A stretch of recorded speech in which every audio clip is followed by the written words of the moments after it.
with a firm faith, I really ground myself in the belief that there is enough. Welcome to Agency for Change, a podcast from KidGlov that brings you the stories of changemakers who are actively working to improve our communities. In every episode, we'll meet with people who are making a lasting impact in the places we call home.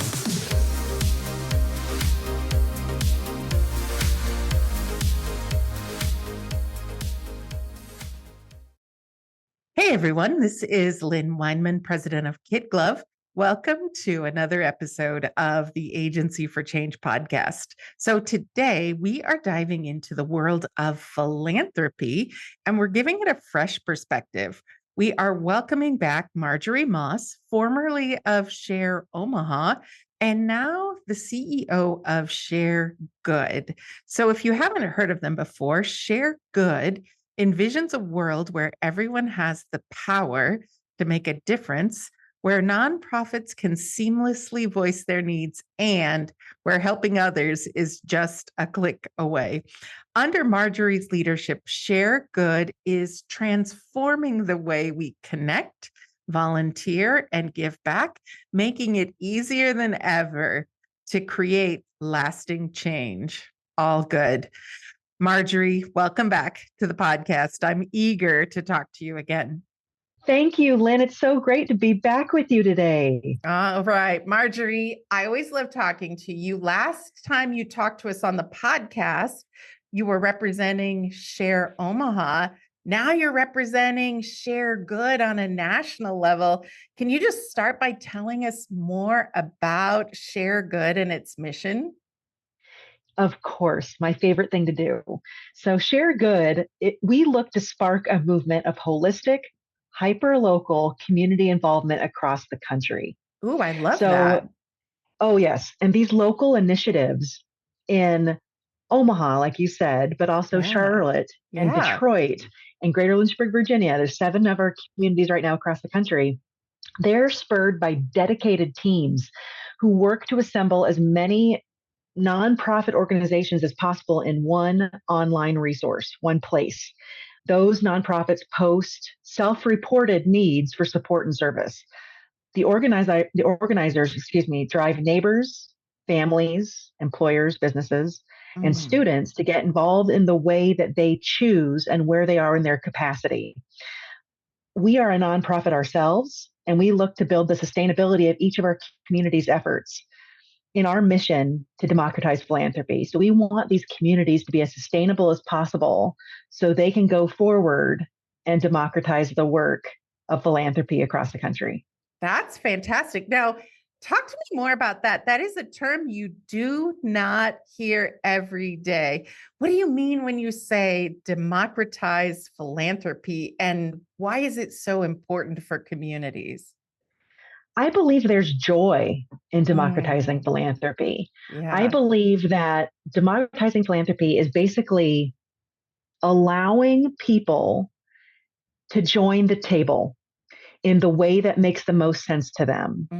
So we want nonprofits to raise their hands for exactly what it is they need, to articulate that as cleanly as possible, and then the public to come meet them where they are able to. And we believe by making as many of those options available on both sides, that there's a beauty in coming together. That's a democratic process, and people being able to voice how they want to get involved, and nonprofits getting what exactly it is they need. Yeah. And I will tell you, and you and I have talked offline about the joy of this. Yeah. And I wanted to talk about that a little bit. So I believe I was thinking about it, and I was like, I think there's 3 types of joy related to this work. So first, I believe there's joy in connection. So I feel like-minded people like to find common purpose. Yeah. And when you are able to connect with people that are passionate about the same thing that you are passionate about, there's beauty and there's a joy there that's of human connection. And then I believe there's joy of purpose. Some of us are lucky to find purpose in our professional roles.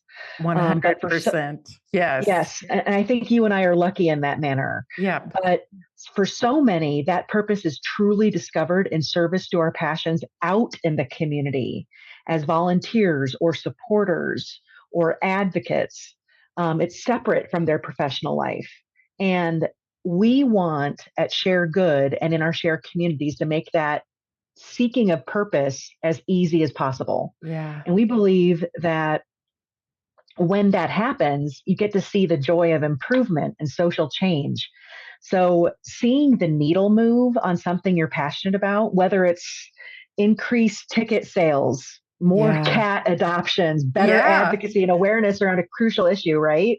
So, any of those things, seeing that improvement and change and activity is completely motivating. Yeah.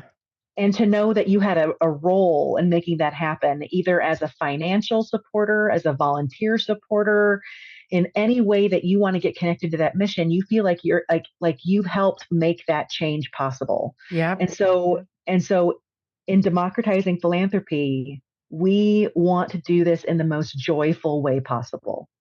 That is so amazing. You've just hit so many of my hot buttons right there. Like, I feel like since the pandemic, and I know we're, a couple of years out here, but since the pandemic, I think we as humans have been just hungry for connection and belonging. And because we talk about it offline, Marjorie, I just know that purpose is so important to people. And I think we're hungry for that as well. So in the work that you do, you're able to help people find connection and find purpose, which then leads to that joy. And I think that's so beautiful. There's one thing, you didn't really ask a question, but this is something that is one of my favorite anecdotes and facts about specifically the pandemic. So right when the pandemic started, when I was at Share Omaha in 2020, April of 2020, we started telling the stories of what was closed, what was sad, what was gone of our nonprofits, the needs, the sad stories. And we got some traction for that. But we had a media partner come to us, and I'll tell you who they are. It was KTV. Oh, they're great. And they said, "What can people do?" And it was like a switch flipped for us. Yeah. It was like, we are not here to tell the sad stories. We are here to give people hope. And we came up with a campaign called Share at Home. Yeah. So a typical month on Share Omaha at that time was about 100 volunteer applications a month. Wow. With the help of KTV in April of 2020, and us asking our nonprofits for what are all the things people can still do for you, we had 700 volunteer applications. And if that's 1 month into the pandemic, Marjorie, like 1 month, we all were not sure what was going to happen at that moment in time. Nobody had ideas. Nobody had ideas what they wanted to do, but they just knew that they felt alone and they felt isolated. And what can I do to be part of something good, right? Yeah. And I think about like that Some Good News, like that video series that was on, right? But I think about that, and it just gave me hope in humanity and what's possible in our communities. And it spurred me to keep this work going. Because I think, honestly, if we hadn't done something about activation, I think the idea of Share could have withered on the vine during that period of time. Yeah. But we're here for hope. We're here for joy. We're here for connection and purpose. That's amazing. And honestly, that probably leads right into my next question is, what inspired you to take on this role at Share Good? Well, I'd seen it. Yeah. I've seen that there's beauty that happens in this work, and I often call it magic. So I believe there's magic when people find the right fit in their community and find purpose connected to their passions.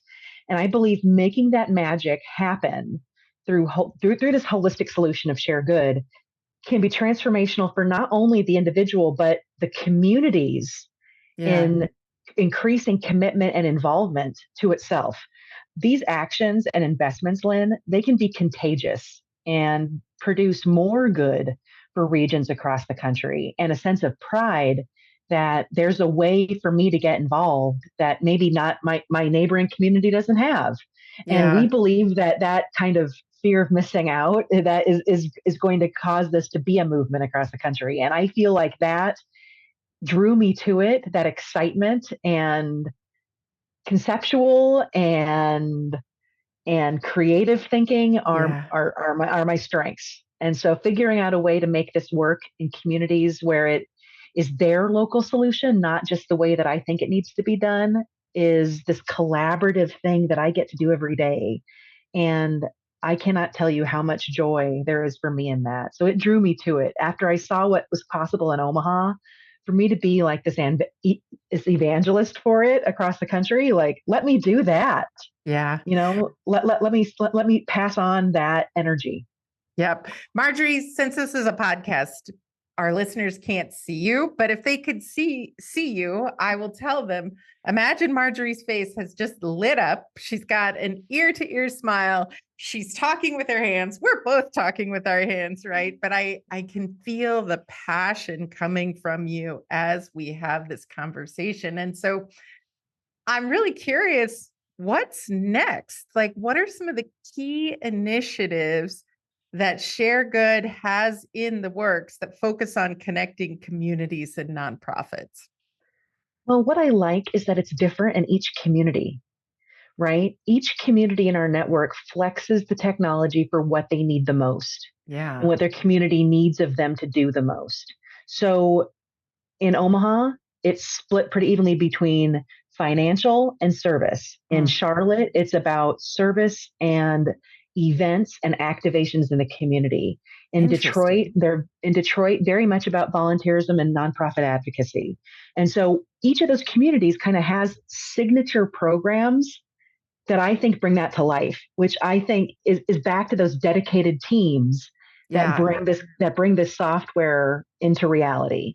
So in Charlotte, they have a nonprofit summit every year. They bring thought leaders to the community. They create collaboration and connection within their nonprofit communities, and it spurs a trust and a relationship and an engagement with the platform that they can't replicate just online. That they're connecting in real life. And they had online during the pandemic, and now they're back to real life. And I got a chance to go last year, and it is magic in a room. It's great. Sounds like a great event. And then Detroit, they say that need doesn't take a summer vacation. So they have they have Summer Share, which allows nonprofits to get gifts from people attending the ballpark, the Jimmy John's ballpark in Detroit. Such a good idea. And so the nonprofits that are part of the Share Detroit network, people buy tickets, and then they get to choose which nonprofit they want to support with their ticket expense. It's just a coming together of community and community servants and people passionate about the community.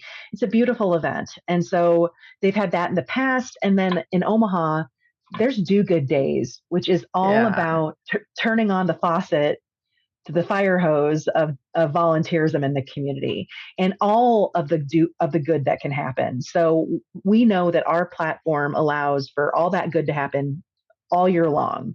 And so during Do Good Days, they really emphasize the volunteering, but it's interesting because the donations during that campaign also go up. Right. Because people say, well, maybe I can't serve today, but I can give a gift.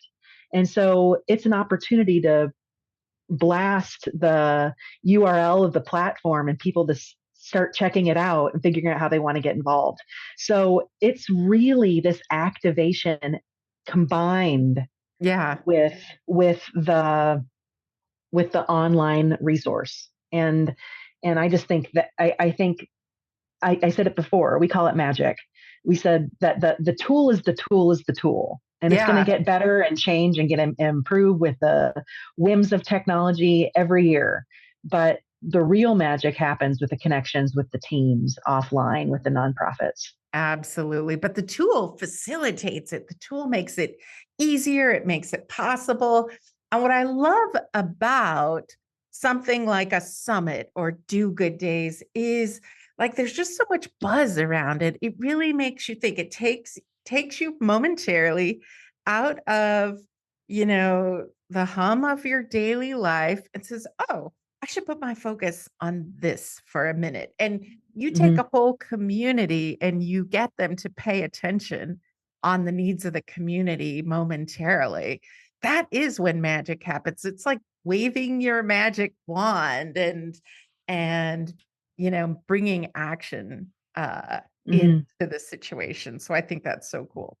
So we both know the power of storytelling. Do you have any stories in your back pocket of successes that you've witnessed through the platform? Well, beyond what I shared about COVID and the Share at Home campaign, we just had a huge success in the midst of a tragedy, in the midst of a crisis. Yeah. So Southwest Iowa got hit really hard, Ooh, Minden, et cetera, with the tornadoes at the end of April. yeah. And what was gratifying and humbling for the Share Iowa community in Southwest Iowa, brought to life by the Community Foundation for Western Iowa, is that they were able to be not only they were appointed pretty much by the disaster relief efforts to be the point organization for rallying support, so volunteers, items, donations, fund development, but also directing people toward resources. So they were this hub for people who were affected and people who wanted to assist.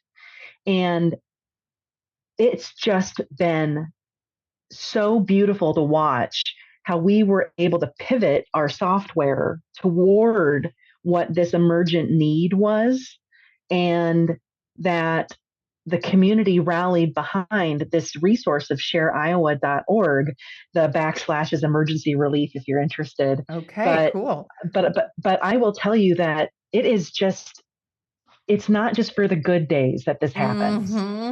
Yes. This is for like I don't know if you remember, but back like 2018, there was a housing not crisis. I want to call it crisis, but like rental property absolutely crisis in Omaha. Yeah. And me and my board looked at each other and we just said, "Gosh, I wish Share was a thing right now." Right. Because no people didn't know who to go to help. Right. And when I see a site like Share Iowa or Share Greater Lynchburg or Share Detroit become this hub for what happens in the midst of an emergency, like that's really the reason we do this. Is that so people when they're looking for ways to be of help or not just significance, but just to be of assistance, that their efforts are not going to be wasted, that they're going to be used in the best way possible. That is a home run for Share Good. And if there's anything we can do to make Share Iowa look better in that process, we're going to from the national level. We want to make sure that that it is easy to navigate, that it's easy to find, that and we're thinking all the time, like, how can we make that process even better? And what's beautiful is that Share Iowa they have Council Bluffs, yes, but they have a multi-county region that is very much rural. And it has been exciting for us. A success story is that we learned this doesn't have to exist just in major metropolitan areas, that this can exist and be useful in micro communities, in rural communities, in rural counties, and rural regions. And we have shifted the way that we message our software and our offerings and our capacity building for those nonprofits and those communities in a way that makes sense for a lifestyle that's not in a big metropolitan area. And absolutely. And that opens up a statewide strategy. That opens up rural strategy. It opens up greater Nebraska strategy. I mean, I like that gets me so excited because I believe that, yes, like the mid-sized metropolitan areas, like Like I have dreams of Indianapolis. I have dreams of Nashville. I just named two random communities. Who knows if they're part of my strategy or not? But I have dreams of these communities. But I also am like, this could go across states, whole states. Yeah. And maybe that's And what rural communities really need because, there's a lot of talk right now, a lot of research, a lot of articles on rural communities and how they get services and how, the youth of the rural communities, some are choosing to leave. And so you being able to serve a rural community, I think is really, really powerful. Also, you're going to love this, Marjorie. As I was getting ready for our conversation today, I was in the KidGlov office in our kitchen area. I was getting my coffee mug out of the cupboard and I looked at our refrigerator next to me and I have a Share Iowa magnet on the refrigerator in the office. I'm not even 100% sure where it came from, how we got it. But I was like, oh, how perfect is this that I'm looking at this magnet and I'm about to go get on a call with you and then you reference it. And so I had to tell you that. But just even looping back to what you said about how the software is so powerful all year round, not just for do good days, like when you have an emergency situation come up and people need help immediately. And those of us who want to help are looking for ways to help immediately. It would be difficult to spin something up that hadn't been started. So the fact that Share Iowa was in place or Share Omaha was in place when these situations happened made it easy for them to be out there. Another thing I always look at when a situation like that happens is I'm always on alert for, all right, the scammers are also out right now. And it's terrible that that's sometimes what happens in the face of an emergency. But I think having a known brand like Share also gives somebody who wants to help the confidence that I'm doing this in a way that A, is real, and B, I'm meeting a real need as well. I'm not just doing something random that may or may not help. yes, and because you want to go to a trusted resource, Yes. even if you haven't been there yourself in the past, like people are familiar with the shareiowa.org brand. They're familiar with shareomaha.org. They're familiar with what those campaigns are that are spurred by those entities.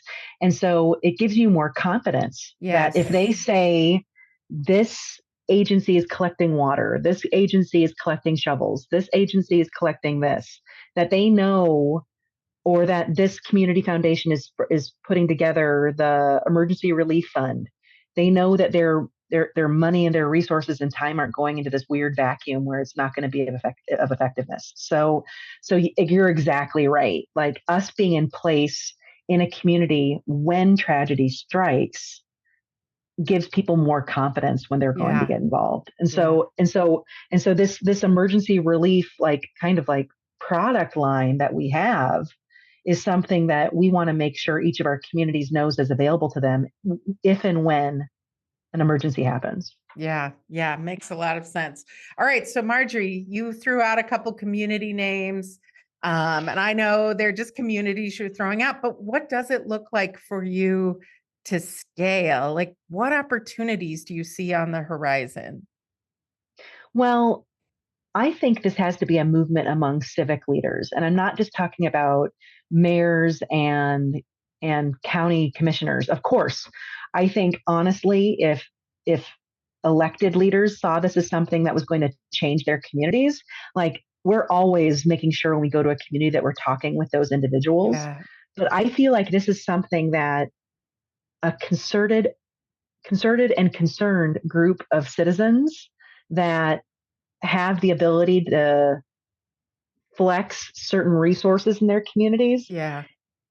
That I feel like this has to be a movement amongst people like that. I feel like understanding the community champions in the communities that we're targeting, the pillars of philanthropy, seed funding that might be available to kickstart these efforts and these teams, these dedicated teams in key markets, is going to what spurs this nationally.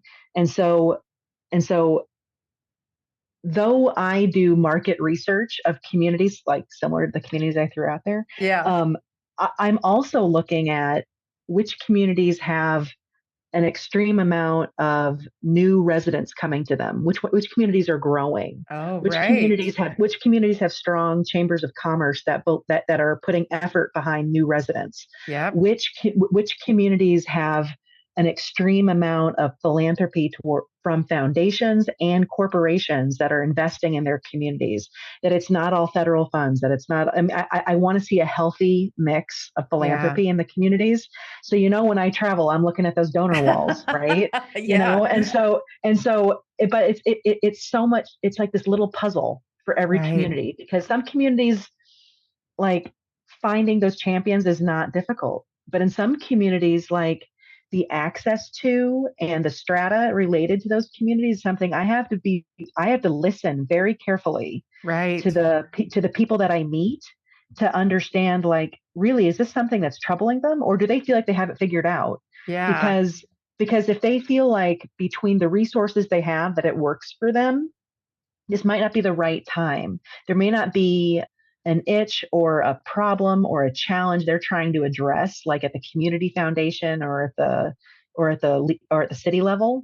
But if there is, like we have all these new people that want to get involved in the community, and there's not a centralized way to do it, and we want to have as much engagement as possible. Those are the communities that I'm Amazing. diving right into. I love it. So civic leaders and community champions. Well, we're going to put this out there because we've got listeners from across the country. And so if anybody is out there and they're saying, hey, this sounds of interest to me and my community, what would be a good way for them to connect with you, Marjorie? Well, sharegoodUSA.org, our website, Okay. is a great resource to learn about our products, learn about our mission, learn about our approach, and there's very many places and opportunities for you to express your interest. So Nice. we try to make those call to action buttons as clear as possible. But also, check us out on LinkedIn. Okay. I wouldn't say it's the most robust posting of information, but you'll get a sense of who we are and what we care about Awesome. there. And I would say visit our community's websites. Yeah. See, like, does that magic sound like something that you want to have in your community? If so, like, that's the best research you can have, because it's unfiltered, and you can see like what really strong engagement looks like. And look at different, I mean, there's like I said, there's the Detroits and the Charlottes of the world, but there's also more intimate communities like Southwest Iowa, that the flavor of what you're seeing on those websites reflects the communities that they're I in. love that. And if you like that type of research, please reach out. Sounds great. Marjorie, we'll put all of those links, and for our listeners, we'll put all of those links in the show notes. If you access this on KidGlov's website at kidglov.com, you will get links to all of those resources if you didn't get them written down. So, Marjorie, I'm really curious then, what advice would you have to individuals and organizations that are looking to make a meaningful impact in their communities, besides setting up a share organization in their community? Well, just in general, try. Just Yeah. try. Get out there, initiate the relationship. That can be through a gift, an act of service, orientation with a nonprofit organization, a mission. So, with a cause or two aligned with your passions and interests. And I will tell you that you are kind of interviewing as much as you're interviewing them as they're looking to you, because you Yeah. want to see who honors and values your action and takes it to Mm, the next level. yeah. So if it is an organization that cares about stewardship and relationship, they're going to see that you're a new donor. They're going to see you're a new volunteer lead, and they're going to do everything they can to make you feel welcome. Yeah. The best ones are. And those are the organizations where you want to dig in. So that's kind of an encouragement to our nonprofits listening out there, that if you Absolutely. get a new lead, treat them like gold, because they came to you. But Absolutely. Build that relationship, right? Build it, and not with a photocopied thank you letter in an envelope with a label. Those are all of my hot buttons right there. Exactly. You want to make sure that you make a phone call Yes. from a key staff member's desk. There's a letter or a postcard from a client or a volunteer, somebody that's encouraging them that this is a good place for them to put their resources and time. And maybe call and ask what drew them to you. Yeah. And as the volunteer, as the donor, like I wouldn't give up on the organizations that maybe are slower to respond because they maybe need your services even more. Right. They could be strapped for resources. Yeah. But it's easier to make a relationship with somebody that's also asking you questions. Beautiful. So keep that in mind as you're starting your engagement with the community. Okay. So Marjorie, talking about questions and relationships, you have been on this hot seat before, but I'm going to ask you my favorite question. We have done over 200 episodes and I've asked this on every single one, but I am really inspired by motivational quotes. I am so lucky to get to speak with inspirational people like you. Could you give us a few of your own words of wisdom, Marjorie? It's kind of like my own mission statement. Mm. So I'm going to tell you, Lynn, there is enough. There's enough. So with a firm faith, I really ground myself in the belief that there is enough good to help others, enough resources to solve problems, enough kindness and grace to get on top of our challenges. And I believe this is a chosen mindset and it's one of abundance. And it helps me empower others, Lynn, to strive for big goals and big impact. It leads me daily. And I don't think I could do this work if I thought that there was finite ability or finite resources or finite solutions to problems. That doesn't create more people to help. Yeah. Beautiful. Yeah. We teased that a little bit in the intro today too, because I know that is a belief of yours. You've talked about it. It's a beautiful quote. And think about if we woke up every morning and said, there's enough, let's seek out the opportunities, the ideas, the connections, the purpose today. Think if every one of us did that every morning, what our days would be like. And once again, I see the joy radiating from you. And so I'm quite sure you do that and live that every day as well. So, Marjorie, I've loved this conversation. As we wrap up this time together today, what is the most important thing you would like our listeners to remember about the work that you are doing at Share Good? Communities have the ability to bring more helpers to the table. And I believe that there's more than one pie. And I believe that when there's more helpers at the table, they make more pies. And I believe that it's part of there being enough, right? If there's more of us addressing an issue, small actions lead up to bigger change. And never underestimate the abilities that you have to address an issue and that you're not just by yourself. When it comes to generosity, people just need to be asked and engaged in a relationship. And it's exponential what can happen when people feel like what they do is matters and is appreciated and is valued. It's like that quote, like people might forget what you do or what you say, but they're going to never forget how you make them feel.